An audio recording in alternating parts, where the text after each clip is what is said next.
전쟁 때문에 많이 들어왔습니다. 월남전은 알아요. 월남 베트남 아니에요? 월남은 아닌데 월남은. 공산주의가 이제 베트남에서 이제 총국 때. 저는 봤는데 뭐 기억은. 아프리카? 베트남 쌀국수. 아니요? 아니요. 아니 못 들어봤어요. 못 들어봤어요? 네. 월남. 지금의 베트남 남쪽에 존재했던 역사 속으로 묻혀버린 과거의 국가. 사시사철 벼가 자라는 풍요로운 땅. 유교를 숭상하는 민족이 평화롭게 살던 베트남은 70여 년에 걸친 프랑스 식민 지배를 거쳐 1954년 제네바 협정으로 독립을 맞이한다. 그러나 제네바 협정에 따라 분단된 베트남. 북위 17도 이북에는 호치민의 주도로 공산주의 월맹이 들어섰고 남부에는 응오딘 지엠이 대통령이 당선되어 자유민주주의 월남공화국이 수립되었다. 물과 기름처럼 평화적으로 공존할 수 없었던 공산주의와 자유민주주의의 이념 대립 속에 월맹은 월남의 공산화를 위해 동족상잔의 베트남전을 일으키고 10여 년간 계속된 피해 전쟁 끝에 1973년 1월 파리 평화협정이 체결됨으로써 드디어 평화가 찾아온 듯했다. 그러나 휴전협정은 휴지 조각에 불과했다. 1975년 3월 월남 공산화를 위해 월맹이 전면적인 무력 공세를 감행했다. 월남의 수도 사이공은 불과 50여일 만에 함락된다. 나라를 잃은 월남인들은 월맹의 대대적인 숙청과 사상대조 인권 탄압을 피해 탈출해야만 했다. 110만 명이 넘는 보트 피플이 바다로 몸을 던졌고 자유월남은 그렇게 역사의 뒤안길로 사라졌다.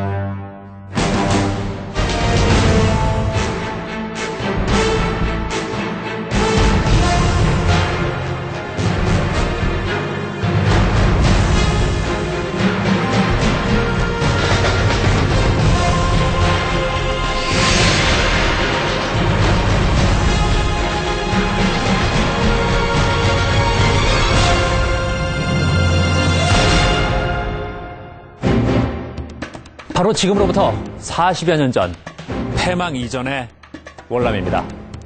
지금의 우리와 너무 비슷하게 같은 민족이 월맹과 월남으로 갈라져 있던 베트남. 겉으로는 평화, 화해를, 속으로는 무력 적화 전략을 구사하는 공산주의의 실체를 모르고 있던 남부 베트남, 즉 자유월남에서는 미군 철수, 반전 시위, 월맹과의 민족 화해 물결이 일었고 반면 북부 베트남, 즉 월맹 공산 정권은 날로 궁핍해져가는 상황에서도 무력에 의한 남부 베트남 공산화 통일 전략을 고수하고 있었습니다. 그리고 1975년 4월 30일 월남은 경제 군사적으로 월등한 우위에 있었지만 월맹에 의해 적화 통일되며 역사 속으로 영원히 사라지고 맙니다. 그 누구도 예측하지 못했던 월남의 패망. 월남의 패망이 우리에게 남긴 것은 무엇인지 다시 한번 되새겨보게 합니다.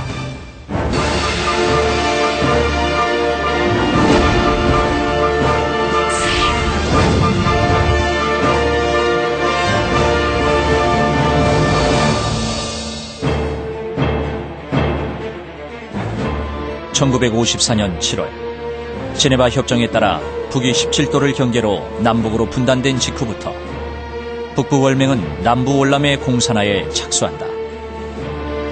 공산 세력은 제네바 협정 이후에도 북쪽으로 돌아가지 않고 남쪽에 남아 월남 사회 내부로 숨어들었다.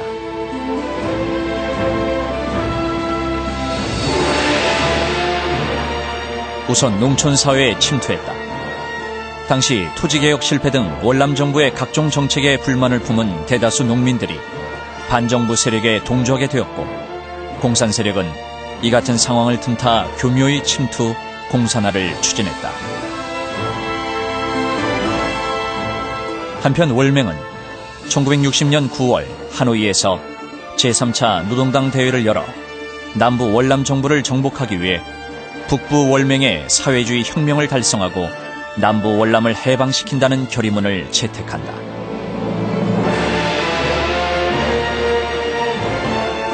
그리고 그해 12월 월남에 남아있던 6천 명의 공산 핵심 세력들은 민족해방전선을 조직하고 무력에 의한 월남 정부의 타도와 공산주의 정권 설립을 위해 산하의 베트콩을 결성, 매복, 테러, 파괴 등의 무장 게릴라 활동과 함께 월남의 정치인, 학자 등 주요 인사들을 암살, 납치하는 등 테러 행위를 본격 전개한다. 이는 모두 북에 있는 월맹의 조종과 지원에 의한 것이었다. 미국 정부는 누구보다도 해방전선 군대가 실제로는 월맹군이었다는 점을 잘 알고 있었습니다. 또 월남의 도시에서는 지식인, 종교인, 언론인, 학생들이 연일 반정부 시위를 전개했다. Country where the government has turned itself to be the enemy of the people. 베트콩 여성운동가 출신인 응오바 타인 등은 자유월남은 공산주의를 선전할 수 있는 정치적 표현의 자유가 보장돼 있는데 티에우 정부가 부당하게 이를 억압하고 있다고 비난했다. 그러자 월남 언론들은 이 주장이 옳다고 옹호하고 나섰다. Everyone have assured me that the U.S. 이에 정부는 언론의 이적 행위를 다스리기 위해 법률안을 만들었다. 그러자 언론인들은 언론 탄압이라며 데모를 벌였다. 그리고 베트콩의 공세가 심해져 학생들을 징집할 수 있는 병역법을 제정하자 학생들은 군대를 안 가겠다고 데모를 벌였고 종교인들 역시 시국선언문을 발표하고 대대적인 시위에 가담했다.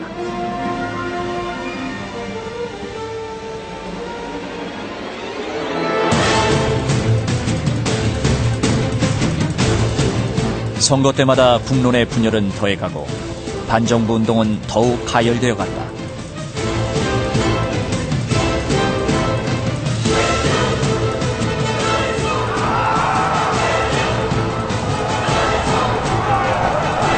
사이공에는 애국을 표방하는 100여 개의 좌익단체와 통일운동 단체들이 난립하며 사회 혼란을 부추기기 시작했고 수십 개의 언론사가 양산되어 베트남의 좌경화 공작에 앞장섰다.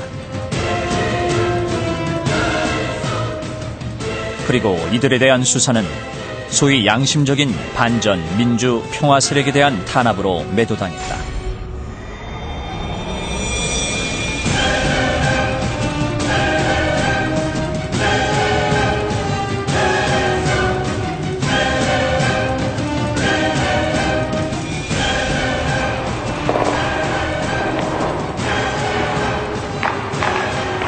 또한 군인들의 군사 쿠데타가 반복되면서 전국은 더욱 혼란에 빠졌고 이러한 상황은 공산주의자들이 활동 영역을 확대해 나가는 데 좋은 여건이 되었다.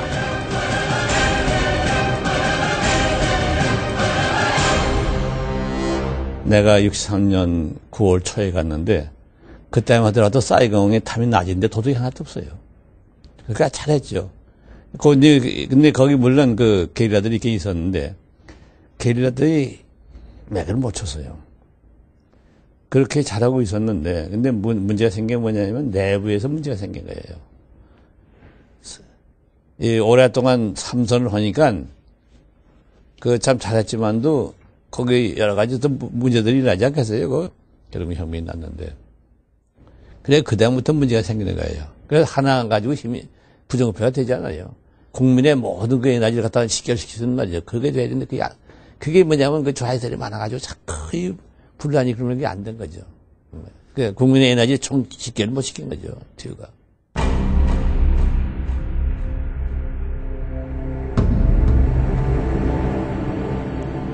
(1964년) 통킹만 사건을 계기로 미국은 인도차이나 반도에서 공산주의가 도미노식으로 팽창하는 것을 막기 위해 전투병을 파견하기 시작했고 뒤이어 한국, 태국, 호주, 필리핀 등이 연합군으로 참전했다.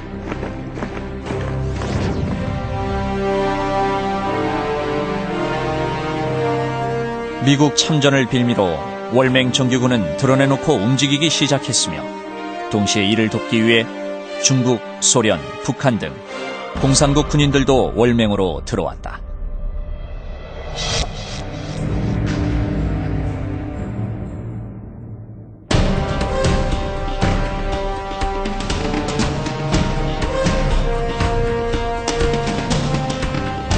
월남 측은 1973년 미국 등 연합군이 철수할 때까지 약 130만 명 수준을 유지했다. 반면 월맹 측은 정규군 47만 명과 베트콩, 공산국 참전 병력, 그리고 월맹 협조자 등을 합쳐서 약 100만 명 정도였다. 전쟁은 바야흐로 국제전의 양상으로 확대됐다. 월남이 이제 공산화될 것 같으면은 그 인접되고 있는 그 이제 태국이나 말레이시아 이것도 공산화된다 하는 그 이제 도미노 이론, 그걸 그 미국과 전 세계를 지배한 그 하나의 그 이론인데, 공산 침략을 막아야 되겠다는 거. 그 공산 침략을 막지 못하게 되면 태국과 라오스, 캄보디아 뭐다 그 월남과 같은 또래지만은 그 태국, 말레이시아까지 다 공산화되는 건 그 시간 문제다 하는 그런 시각이죠. 공산을 막겠다는 거예요.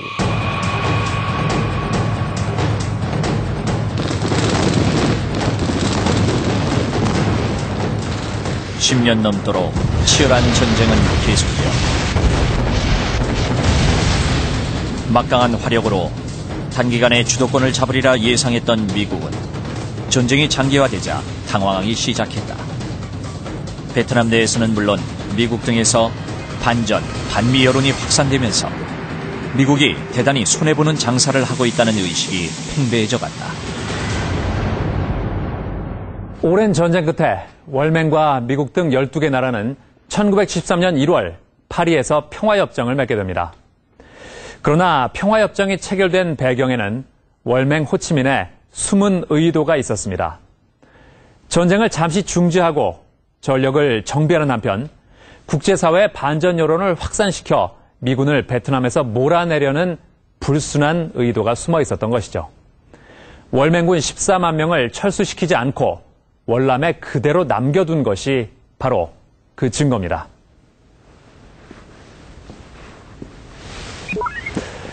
이들이 바로 평화협정의 주역인데요.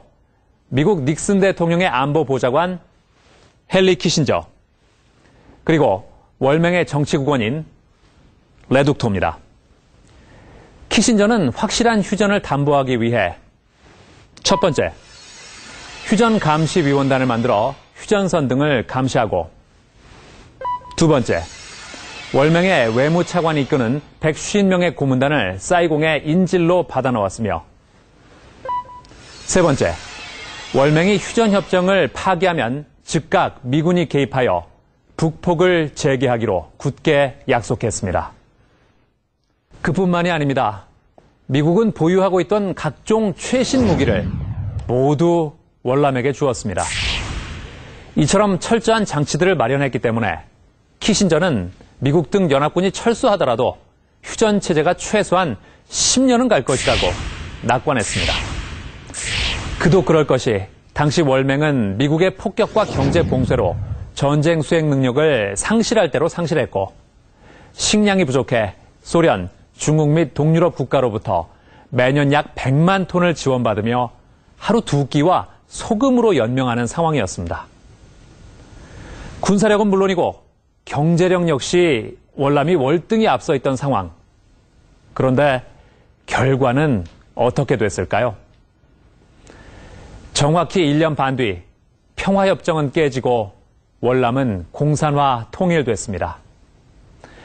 해군 군사력 전 세계 3위, 공군 군사력 4위였던 월남이 왜 이렇게 한순간에 무너진 것일까요?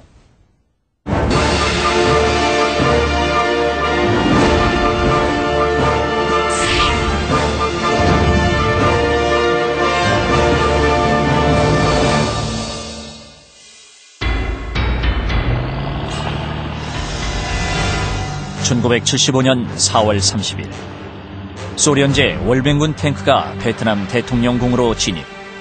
월남기가 내려지고 월맹기가 올랐다. 월맹군이 대통령궁에 진입한 지 45분 만의 일이었다. 군사력이나 경제력으로도 상대가 되지 못한 월맹이 월남의 수도 사이공을 함락시켰다. 당시 월남과 월맹의 경제력 차이는 약 2배. 분단 이후부터 그 격차는 점점 심화되었고, 미군 철수가 완료된 1973년까지도 상당한 차이가 나는 상황이었다. 하지만 전쟁은 월맹의 싱거운 승리로 끝이 났다. 총공세에 직접 투입된 월맹군은 베트콩 등을 합해 약 40만 명이었다. 그러나 낡은 재래식 장비와 열악한 보급으로 고통받고 있었다. 이에 비해 월남군은 115만 명의 병력을 가지고 있었다. 게다가 월남 공군은 1800대나 되는 최신 공군기를 가진 세계 4위의 막강한 힘을 가지고 있었다. 탄약도 보급도 모두 공산군보다 훨씬 우세했다.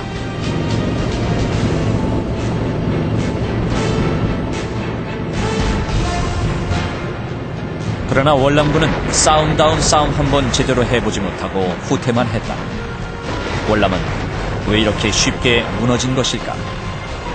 이 같은 사실은 전쟁의 승리가 객관적인 전투 능력으로만 결정되는 것이 아니라는 사실을 알려주고 있다. 망한 것이 전부가 내부적인 문제로 인해 가지고 망한 것이지 군사력 가지고 망한 게 아니야. 침투되어 있는 적, 이게 나타나 망한 거예요.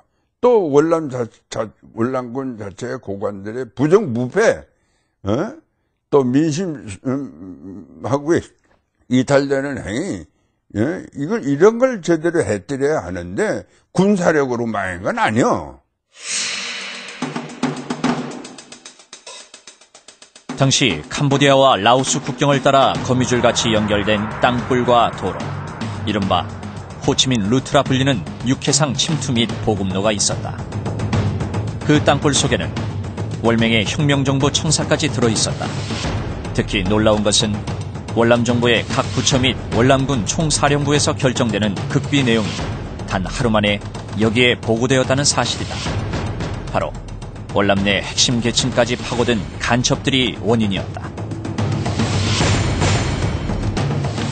월맹이 군사적으로 봐서는 압도적으로 열세인데도 불구하고 말하자면 수리바를 신고 그 맨발로 이렇게 쳐내려왔지만은 승리할 수 있었다는 것은 그 간첩 활동, 그러니까 독립궁에서 티우 대통령이 그 작전회의를, 내각 작전회의를 갖다가 전시 내각 작전회의를 한 다음에 바로 돌아서서 한두 시간 만에 그 작전회의 내용이 말하자면 북부 월맹에 보고되는 그런 처지였어요.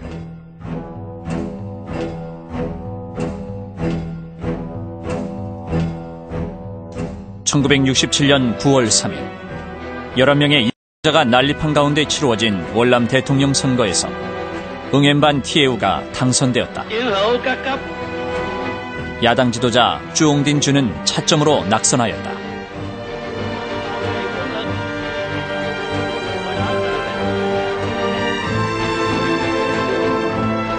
동족 상잔의 전쟁에서 시체는 쌓여 산을 이루고 있다.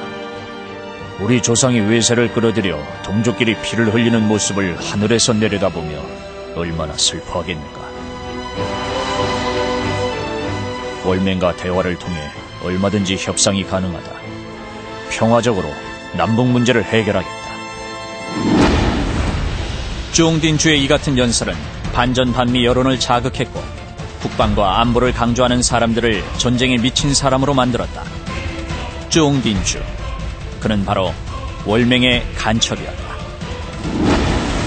쭈옹딘주만이 아니었다.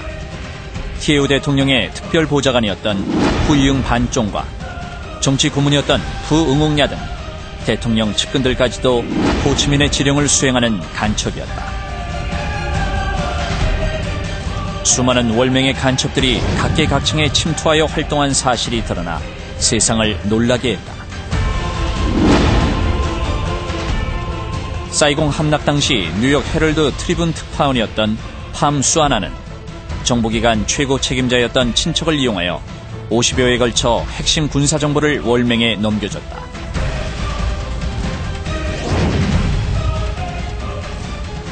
군대 역시 간첩의 소굴이었다. 팜 응옥 타오 육군 대령은 직위를 이용해 베트콩 조직의 재정비를 도왔고 여러 차례 쿠데타를 일으켰으며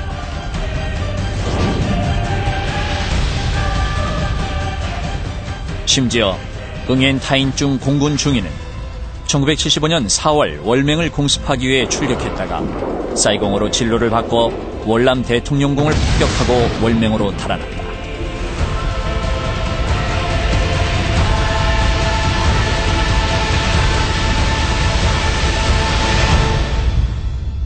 실제 내지 월남이 망한데 보니까 공산당원 말이야. 이북화 통로 공산당원은 9천 한 600명 된다고. 그러니까 약 10,000명을 본다고.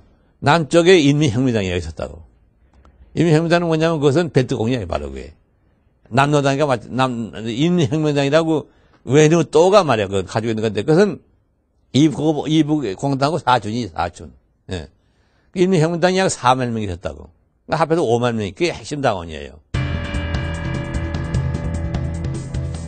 월남 내 반정부 세력은 공산당원 9,600명, 인민혁명당원 4만여 명과 이들에게 적극 협력, 동조하는 좌파를 모두 합쳐도 10만여 명, 월남 전체 인구 2천만의 0.5%에 불과했다. 그러나 0.5%의 간첩과 좌파 세력이 나머지 99.5%의 전체 월남을 밑부리채 뒤흔들었다.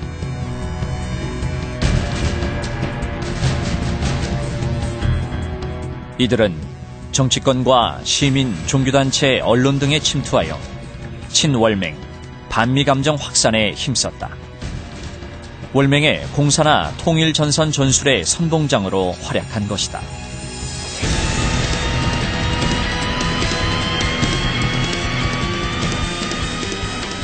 특히 시민, 종교단체의 부패 척결운동과 반미운동에 몸담았는데 이는 정체를 숨긴 채 침투하기가 쉽고 그것이 대중적 지지기관을 확대할 수 있는 유리한 통로이기 때문이었다. 그리고 이들의 선동에 넘어간 신부, 목사, 승려, 학생들과 직업적 좌파 인사, 반전운동가, 인도주의 운동가들은 자신들의 행동이 어떤 결과를 가져올지 모른 채 반전평화를 명분으로 TAO 정권의 타도를 외치며 반정부 집회와 시위를 이어갔다.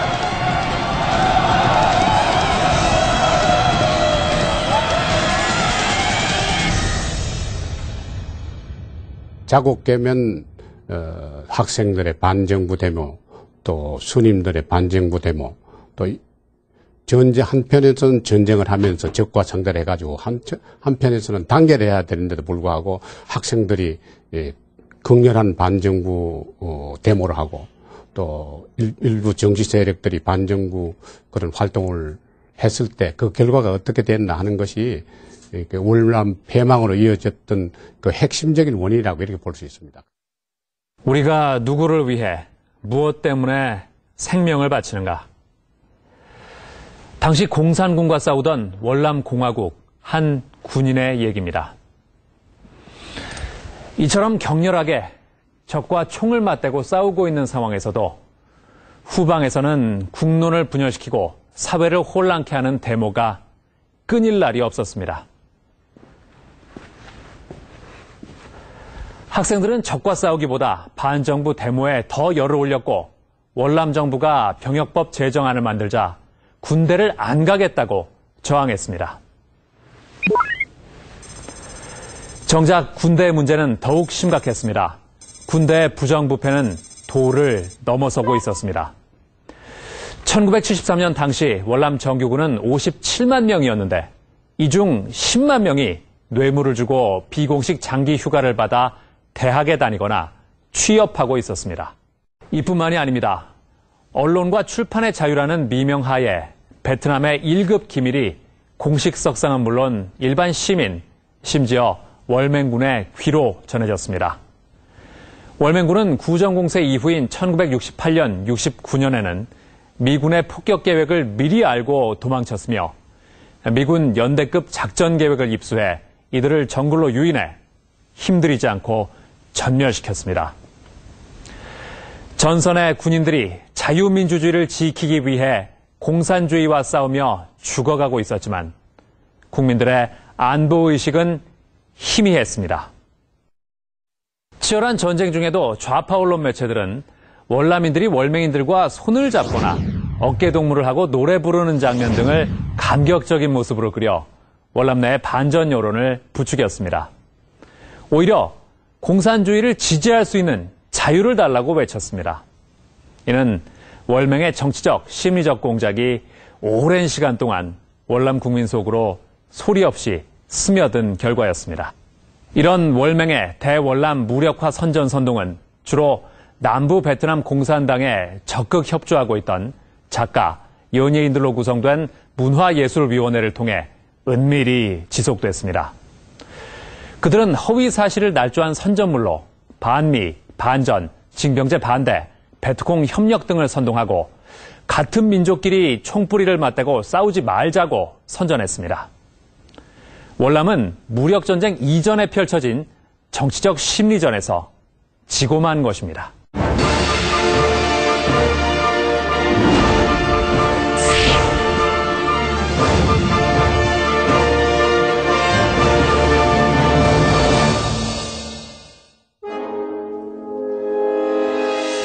(1968년 1월 30일) 월맹은 베트남인들의 퇴퇴, 구정을 기해 대규모 기습 공격을 감행한다. 남부 베트남의 5개 주요 도시와 36개 지방 중심 지역을 공격했다.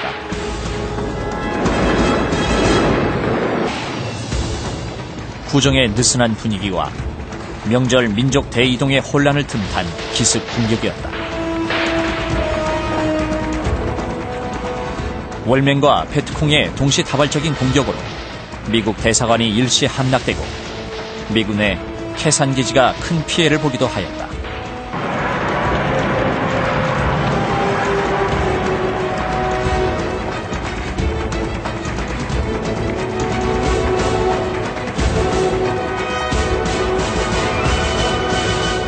그러나 결과는 월맹의 막대한 군사적 패배를 가져온 자살적 공세로 끝이 난다. 이 대규모 공세로 베트콩은 많은 간부들과 약 4만이 넘는 병력을 잃게 된다. 기대했던 남부 베트남 주민들의 대규모 소요 사태도 없었다.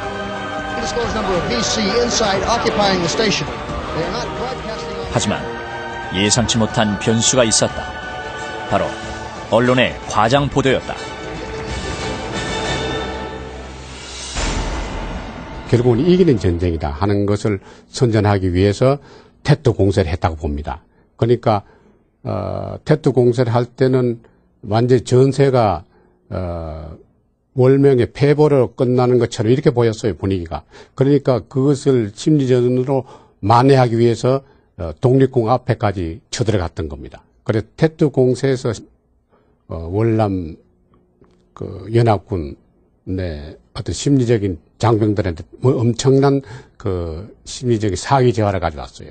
그것이 월남전의 말하자면 자유 월남이 패배한 하나의 분수령이 되지 않았나 이래 봅니다. 네, 심리전에서 승리한 거예요.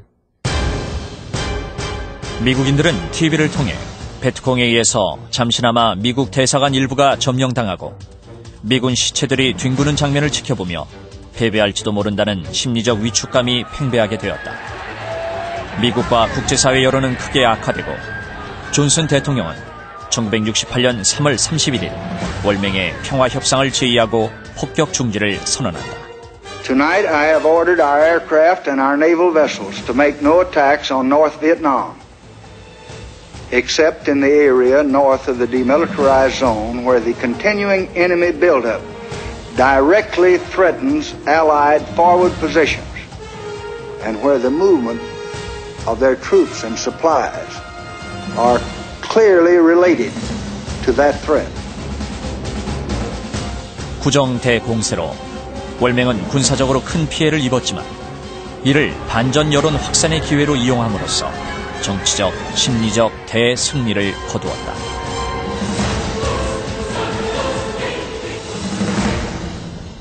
월맹의 구정 대공세는 잘못된 언론 보도가 어떤 영향을 미치는지 잘 보여주는 사례입니다. 월맹은 월남의 언론을 활용해 국제사회의 반전 여론을 조성하기 위한 심리전도 전개했습니다. 이것이 전 세계로 방송된 베트남전의 모습입니다. 베트남 전쟁의 잔인한 장면과 전쟁 상황은 여과 없이 방송됐고 이것을 본 미국의 젊은이들은 반전 시위를 벌였습니다.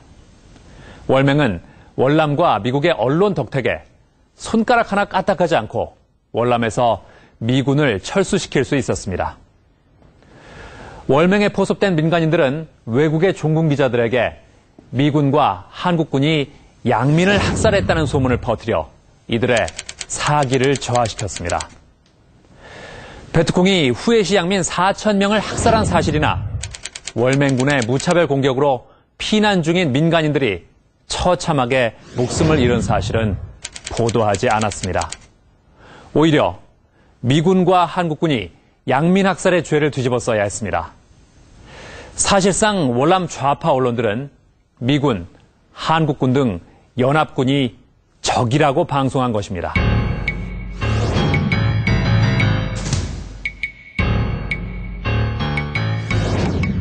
린선사 사건이라는 게 하나 있어, 린선사. 근데 베트콩 놈들이 와서 그놈을 다 싹 학살을 했어. 죽여버렸어. 그리고 한국군이 이것을 죽였단 말이야. 해가지고 온통 비라를 부리고 온통 야단을 했어. 한미월, 합동수사대를 조직을 해가지고 가서 처벌을 조사를 하는데, 조사하는 과정에서 그 학살한 놈이 월맹으로부터 지령을 받아가지고 학살한 녀석이 마침 그때 표창장을 받았다고요. 표창을 받은 그 증거를 갖다가 잡았어. 그렇게 되면서 모든 것이 나중에 결론이 이제 다 밝혀졌다고.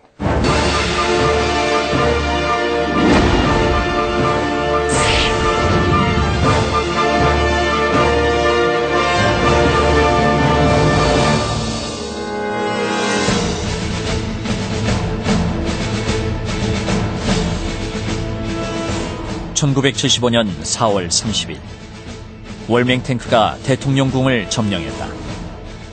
월남의 수도인 사이공이 완전히 함락되고 자유월남은 패망을 한 것이다.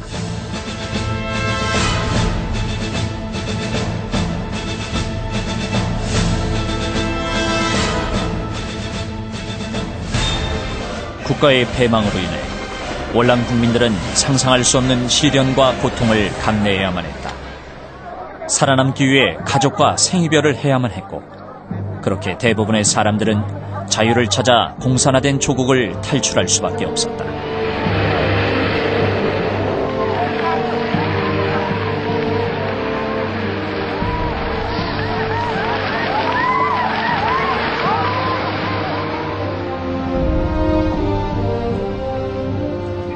베트남의 국호는 베트남 사회주의 공화국으로 바뀌었다. 국기와 수도도 북부 베트남의 것으로 결정되었다. 공산화된 베트남 정부가 제일 먼저 한 일은 무자비한 정치적 숙청이었다.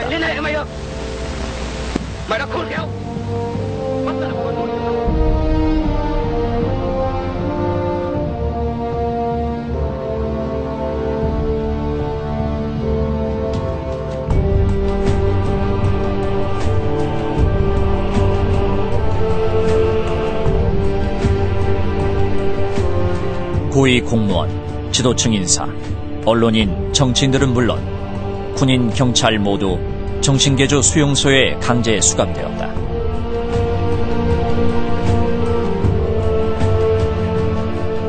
교도소, 월남군 부대 시설 등을 개조한 이곳에서 1980년대 중반까지 최소 100만 명이 넘는 무고한 사람들이 사상 개조를 명목으로 처형당하거나 숙청당했다. 특히 월남 정부 하에서 반정부, 반체제 운동에 앞장섰거나 월맹에 적극 협조했던 교수, 종교인, 학생, 민주 인사들조차 예외 없이 처형되거나 투옥되었다.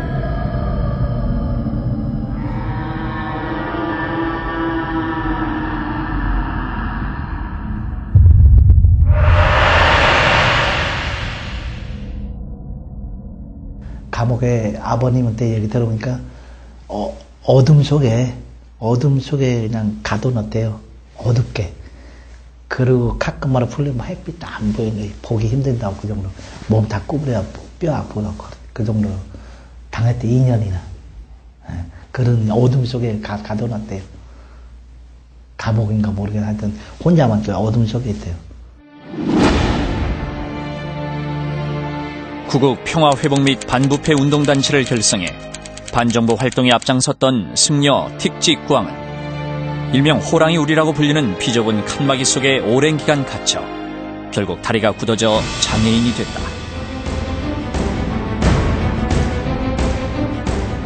천주교 사제들과 신도들의 반전투쟁을 유도하며 정보 방첩기관 무력화에 앞장섰던 찬틴 신부 또한 감옥살이를 면치 못했다. 다른 반정부 지도자들도 강제 수감되어 머리를 강제 삭발시켜 머리털을 물에 타 마시게 하는 등 각종 고문을 피할 수 없었다.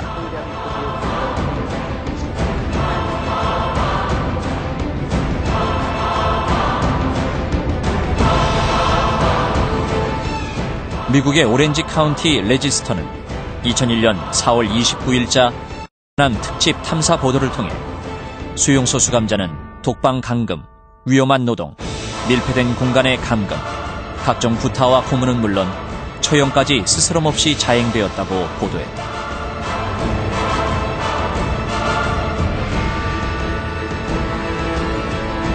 오렌지 카운티는 이 보도를 통해 정신개조 수용소에는 100만 명 정도의 사람들이 공식 절차 없이 강제 투옥되었고 수용소에서 적어도 16만 5천 명 이상이 처형당하거나 죽임을 당했다고 보도했다. 또 수천 명이 대나무 죽창에 찔리고 독성 화학물질을 주사 맞는 등 다양한 학대와 고문을 당했으며 미국 국무부의 발표 자료를 인용해 17년을 투옥당한 수감자도 있었다고 보도했다. 이 신문은 적어도 이러한 수용소가 150여 개 이상 운영되었으며 남베트남 3가구 중 한 가구의 친인척은 이 수용소에 수감되었다고 보도했다. 공산주의는 역시 공산주의다. 일단 통일이 끝난 다음에는 이제 쓸모없는 사람들이라고 이렇게 생각했는데 그렇다고 해서 그걸 무조건 다 죽일 수는 없지 않습니까? 그러니까 승려 또는 무슨 신부 이런 사람들 또 운동권 학생들 굉장히 많이 자기들 공산화하는데 도움을 준 사람들이지만 이 사람들에 대해서 1차적으로 강력한 통제를 했단 말이야. 그러니까 자기들 뭐 배설도 주고 굉장히 대우를 해줄 줄 알았는데 그걸 안 하니까 거기서 반발을 일으키는 놈은 숙청해버리고 좀 긴가민가 하는 놈은 그 수용소에 넣어서 교육시키고 월맹은 정치적 탄압에 이어 사회 곳곳에 손과 발을 묶었다. 공산화에 장애가 된다는 명분으로 기본적 인권을 철저히 탄압했다. 먼저 언론 출판의 자유를 박탈하고 집회 결사의 자유를 철저히 제한했다. 종교의 자유 또한 허락하지 않았다.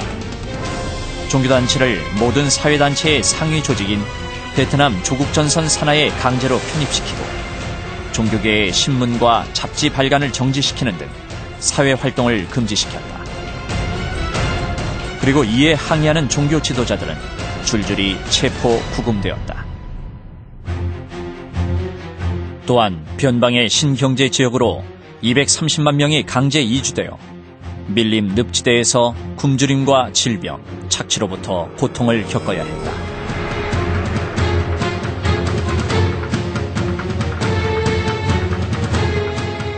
통일 전 월남의 수도 사이공시 명칭을 호치민시로 바꾸고 거리 이름도 변경했다.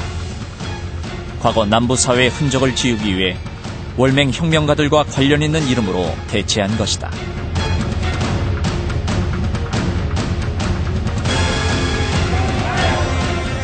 심지어 전 대통령 응오딘 GM과 많은 전직 장관, 장군 등 고위 인사들의 무덤까지 파헤쳐졌고 시체는 불태워졌다.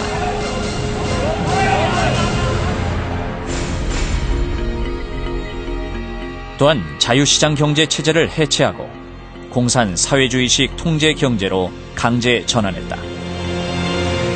먼저 500대 1로 화폐 개혁을 단행하여 개인이 쌓아올린 모든 재산을 몰수했다.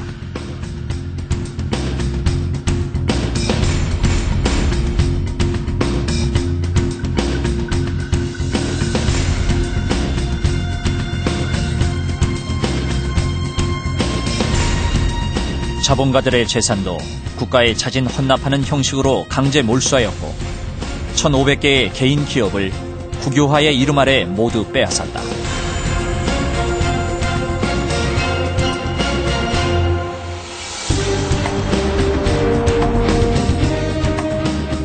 농민들의 토지는 물론 농기계, 가축까지 몰수하여 집단 농장화하고 공동 생산 배급제로 강제 전환했다.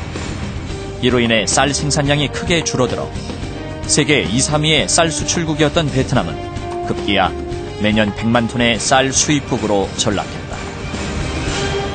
우선 사회주의 체제로 농업을 재편하려고 하는 농업 직체화를 이제 추구를 하는데, 그래서 농업 생산량을 감소시키고, 그래서 1970년대 말에 가면은 식량 문제가 굉장히 컸습니다.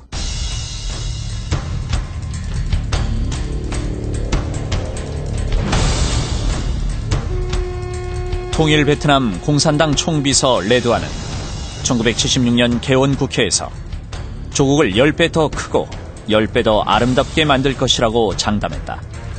그러나 공산화된 베트남 경제는 10년도 못 가서 총체적 파탄 상황에 봉착했다.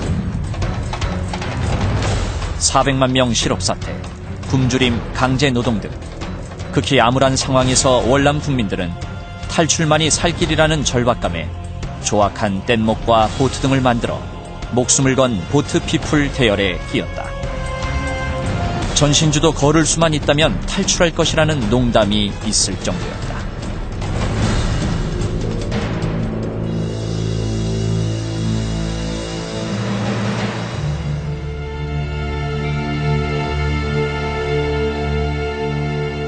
(1975년부터) 1980년 중반까지 바다에 몸을 던진 80만 보트 피플을 포함 육로 탈출자까지 무려 110만 명.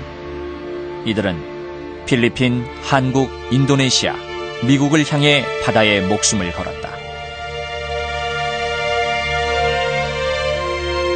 받아줄 국가를 찾아 정처 없이 바다를 떠돌다가 배가 뒤집혀 익사하거나 해적에게 가진 것을 다 빼앗기고 부녀자들은 강간당한 뒤 모두 바다에 버려지는 일이 비일비재했다.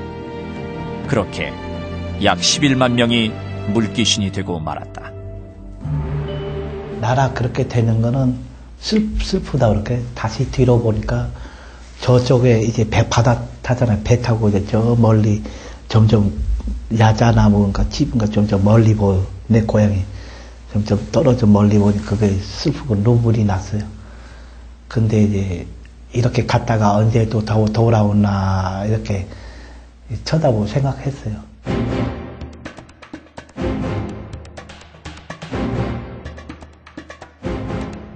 자유월남 시절 사이공 대학생이었다가 1985년 탈출한 리우딩 학생의 수기 중에는 이런 글이 있습니다. 나라를 망친 이유는 행정관료의 부정부패와 정당 간의 극한 대립, 공산분자에게 관용을 베풀고 처형을 못하고 감옥에 가두어 오히려 보호를 해주고 반정부 과격 데모를 중지시키지 못한 것에 있다. 또한 그는 참담한 심경을 시 한 수로 대신했습니다. 멀리서 공산주의를 바라보니 금강석처럼 반짝이기에 무엇인가 궁금하여 가까이 가서 바라보니 그것은 피로 범벅이 된 눈물이라네. 자유월남의 패망은 월명의 군사적 공세와 정치 공작 때문이었겠지만 이에 동조했던 좌파들의 극렬한 반정부 선동도 커다란 몫을 차지했습니다. 결국 진짜 심각한 적은 내부에 있었던 것은 아니었을까. 또한 월맹에 적극 동조했지만 통일 이후 버림받았던 월남 내 좌파 인사들은 수용소에서 어떤 생각을 하고 있었을까. 나라를 지키기 위해 단결하지 못했던 월남 국민들. 오늘 우리에게 다시 한번 생각하게 합니다. 자유월남이라는 나라가 당당히 독립국가로 있었습니다만은 그 내부 분열로 또 주인의식 없는 그 안보로 갖다가 소홀히 했기 때문에 패망해가지고 자유월남이란 나라 영원히 지구상에서 없어져 버렸다. 전쟁의 그 경험을 똑똑히 배워야 되는 겁니다. 제가 지금 걱정하는 그겁니다. 월남이 그 패망할 때 똑같아요. 우리 지금 돼나가고 있는 꼬라지가. 그렇기 때문에 위험하다는 겁니다, 이게. 정말 국가이익이 무엇인가? 앞으로 우리 민족의 이익이 무엇인가 해서 말이죠. 그런 사람이 우리가 이제 필요해요. 바로 이 시기에. 하늘은 스스로 돕지 않는 자를 돕지 않는다. 돈으로 안보와 평화를 살 수 없다. 나와 우리의 안위를 누구도 대신 지켜주지 않는다. 오늘날 냉엄한 국제 현실 속에서 우리의 능력과 의지는 생존과 발전을 보장해주는 가장 기초적인 조건이다. 상대를 알고 만반의 대비태세를 갖추어야 백전백승할 수 있다는 만고의 진리를 잊어서는 안 된다. 자유는 희생의 대가로 얻어지는 것이다.